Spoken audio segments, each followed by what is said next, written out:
Hello and welcome to a conversation with the judge. Judge Thomas G. Jones, that is, Justice of the Peace. In the words of old Pigmeat Markham, as he used to say on the opening, here come the judge, here come the judge. Everybody know here come the judge. Just to let you know that he's going to be fair, he's going to start himself off with 20 minutes.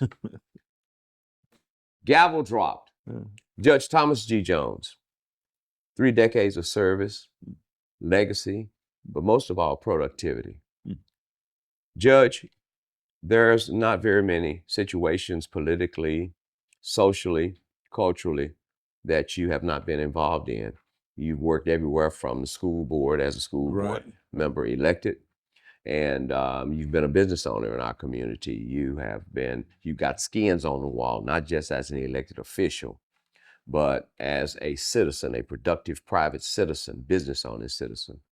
All that being said, Judge, can you describe what it's like to be a judge and a person, an elected official of productivity, as opposed to being an elected celebrity of popularity? Talk to us. Well, one, Mr. May I shake your hand? Yes, sir. My goodness, it's my pleasure, my honor to even be in your presence, and I really do appreciate that. Wow. Thank you, Judge. And the job that I have, it's really not a job; it's a mission, and I get the pleasure out of being able to enforce the law, and at the same time to help the people that just come out of court. One of my biggest dockets is an eviction docket. Yes. And that's where people, for whatever reason, they breach their lease, and now they come to court, and the landlords want them out to get someone else in. I have a duty and a responsibility to enforce the law, but after I do my job on the bench, I do what's called beyond the bench. Yes. That's to help people that's in need. I have a legal obligation to do the job I've been elected for, but I have a moral obligation to help my fellow man. Some of the things that people look at is that in 2024, we adjudicated more than 36,000 cases. That's the highest volume, not just in Dallas County, but in the state of Texas. Yes, I understand. I read that. We generate somewhere in the neighborhood of $3 million each year for Dallas County, for the taxpayers of Dallas County. And I enjoy what I do. I love what I do because we're helping people. And I'm convinced, Brother Blair, that that's what God put us all here for, to help our fellow man. You know, in most instances, Judge Jones, when I hear someone invoke God, and I say that from the vantage point that when they come to my office, running for office or whatever it is, and you say, well, what propelled you? What catapulted you into this position or mindset to run for public office? Well, God put it on my heart. In a lot of cases, they say God put it on their heart, but somehow God forgot to prepare them and provide them with the necessary nourishment, whatever it will be, it finances or the personal engagement to run for public office. Judge, I go back to my history with you is not about me, but it's more so about my father. And he spoke about your work and your legacy.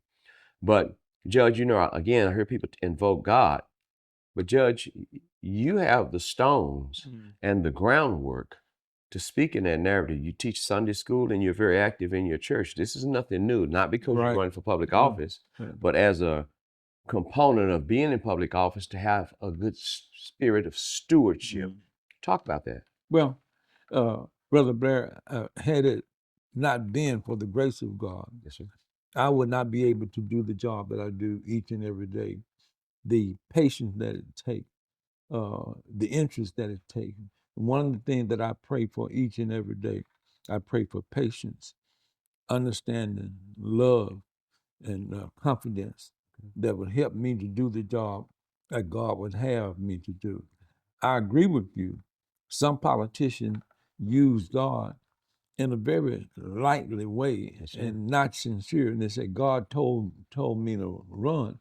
Then my response is that he didn't tell me the same thing. Okay. Okay.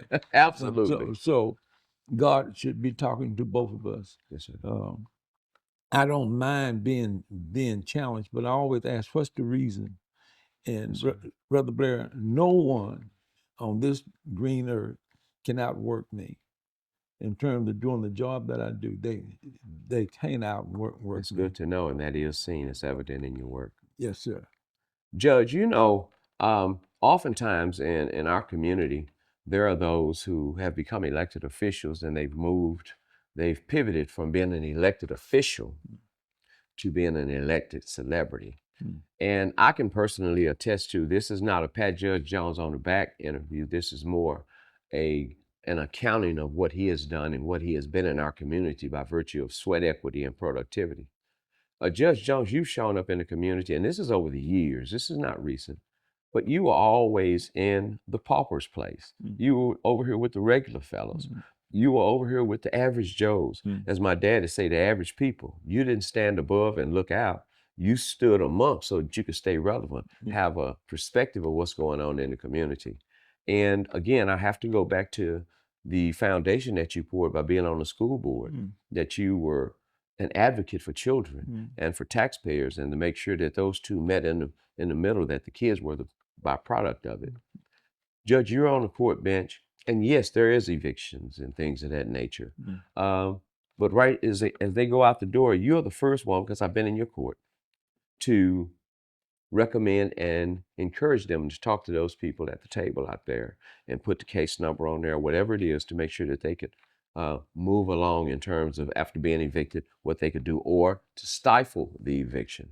Talk about it, Judge. Well, that's one of the things that we put in place, that when we say go beyond the bench. Yes, sir. Yeah, I don't have to do it, but my moral obligation compels me to do it. And maybe I'm taking a long way, but when you come from my background, growing up here in Dallas, in the worst neighborhood that one can grow up in, Roosevelt Heights, it was so bad they closed it down. When the major rains would come, it would flood us out. Was that the Bottoms? Well, no, the bottom, that's in the cliff. Okay. But to the west of Pleasant Grove, Yes, sir. Okay. Yeah, off of Bruton Road, Okay. there was a community called Roosevelt Heights. Yes, sir. And they used to put the families in boats and take them to Fair Park. When they opened up the river and flooded us out, then they took the family up to Fair Park to house them. We were fortunate to have relatives in other parts of Dallas that would take us in. So I identify, and I tell people, don't look at that road and think that it gives me a certain status. I'm not about status, but it's where I come from, where I can identify with the people that we serve on a daily basis. And when I can identify with them, and I like the term you use, when you are among them, right? Okay, and you understand the people, because you have gone through the same thing that they are currently going through. Yes, sir. I don't want to make you cry on camera, but in terms of Carolyn, my wife and I married 49 years. Yes, sir. But we lived in government housing. Yes, sir. Literally, where my mom and dad had to bring us food to put on the table. Yes, sir. We didn't have any food in the house, so we didn't have any roaches either, because they didn't have anything to eat. Okay, we were so broke that we couldn't pay attention. It was rough. But so that's why I do what I do, because I've been there and I'm not that far removed from it where I can't reach back and help somebody else along the way. Yes, sir. Well, Judge, looking at you and watching you move around, and you don't amble around, you get around, you move. Judge, when I've gone to the courthouse, and I haven't heard the murmurs or the echoes of you being out, I do know that you've had a back surgery, which no one could just return immediately from. But Judge, let's talk about the productivity of your court and productivity over popularity. Yeah. Consistency over celebrity. And the fact that it appears to me, and this is just my perspective and my realization for me, that, Judge, you're not running for public office because you need a paycheck. You're running for public office because it's a means of service. And yes, by virtue of doing the job, you do get paid. But it's more so to be in service of the community and keep relevant issues and whatnot on the table for our community and understand it as it comes through when you have rogue leasing agents and rogue real estate companies, and you have people come through who have done things that are rogue, and the public's opportunity to get some recourse is through your court first and foremost. And I haven't heard any complaints. I won't say that there are not any, but I haven't heard any with regards to you making bad judgments or egregious judgments against people. Yeah. What happened, Brother Blair, is that, and the way I explain it, that if I hear 100 cases, Yes, if sir. I hear 100 cases, Yes, sir. stands to reason 50 people are going to leave that courtroom happy. Yes, sir. The other 50 are going to be disappointed Yes, based sir. on the ruling. But one thing that I hear that one of the greatest compliments that I've ever received since I've been on the bench is that he's fair. Yes, sir. He listens to you. Yes, sir. And that's what oftentimes that's what people need, someone that will listen to them, to understand the plight that they're in, how they got there, and what needs to happen to bring them out. Yes, sir. And so that's one of the things that I do. And my staff tell me that I take a great deal of time with each case. I'm not rushing the case. Yes, sir. People need to be heard. And as we listen to them, we can find ways in which to assist that family, to help them to feel good about themselves, help them to lift themselves and their family out of that bad situation that they're in. Yes. Yeah. Judge, as we come to a close, I wanted to pose a question, but I also wanted to make a remark. This past Saturday, we had Easter extravaganza over at my dad, William Blair Jr. Park. We had roughly about 300 kids, maybe give or take. But certainly we had baskets, and those things are possible because of individuals in our community, be it a business, be it an individual, or an elected official like yourself, who have come out, and then a public servant, let's put it that way, not just elected official, but public servant. They come out and then they contribute, they donate, whether it's items, whether it's goods or whether it's finances. But they come out, and you were one of the first ones out, to the point that I had to tell you, Judge, we don't start till 12. You out here a little too early. The cameras haven't even shown up, but you've shown up. And so then I was looking at a slogan of yours, and you say, April 1st, don't be fooled. And I was like, how does that weigh into what the special election or the runoff election? And then it made it resolutely clear that don't be fooled by all the shenanigans that are going before you. Don't let this time gap between let you get entertained instead of being educated.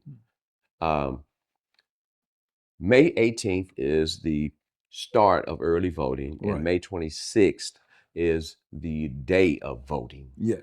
Talk about that and let people know what they can do. And before you say that, let me be for certain to notify people that the Elite News does not only carry the advertising for Judge Thomas Jones, but more importantly, and I say that more importantly, the Elite News endorse Judge Thomas Jones for the JPC that he already occupies and will continue to occupy if you do your job. Talk about it, Judge Thomas. Okay. And that's, well, I don't know if you want me to talk about it, because when I had some mixed feelings when I left there because I didn't get my Easter eggs basket, And so, Judge Jones, you ain't got no fur up there to hide your eggs in so they can stay warm. You kind of like me, Judge. We are eggs. Go ahead. You got your egg. Go ahead. Yeah. No, but no, you don't read much about me in the paper. Good deal. Because most of the work that I do in the courtroom. I work through others. This is not a popularity contest. Thank you. This is a people's responsibility. Say that one more time. Repeat This that is for a the camera. people's responsibility. Yes, sir. And that's I take my mission in life seriously. Yes, sir. I don't take it as a job. It's a mission that God has placed within me. Yes, sir. And so therefore, when I showed up at the Easter egg hunt that Elite News put on, Yes, sir. well attended, and it was for the community. Yes, sir. Absolutely. And that's what I take joy in giving back to the community that I grew up in. Yes. George J. Rose Elementary School, James Madison High School. Yes. And little the people may or may not know is that it was 4 of us from the city of Dallas, Mr. Fred Finch, Yes, sir. Miss Molly Examiner. Bell, attorney, Yes, a father. law father. Father. Uh-huh. We integrated Arlington State College, now the University of Texas over at Arlington.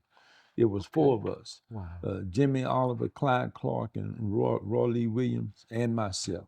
Wow. Yeah. Snake Williams? Yeah.